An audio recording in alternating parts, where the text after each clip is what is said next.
Learning. मेरे life का अपना पर्सनल बात किसी को मत बताया करो, ठीक है। सबसे बड़ा लर्निंग मैं बता रहा हूँ, अपने आप को इतना प्राइवेट रखो, किसी से बात मत करो, ठीक है।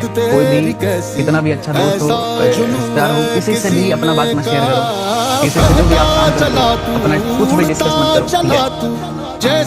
सीधा बोल दो हर चीज में कि सब कुछ अच्छा है, बढ़िया चल रहा है, ठीक है। सामने वाले से अपना कुछ मत बताओ, ठीक है। कुछ भी बताओगे मतलब आप कमजोर हो गए वहाँ पे, ठीक है। अपने बारे में एक भी इंफॉर्मेशन सामने वाले को मत दो।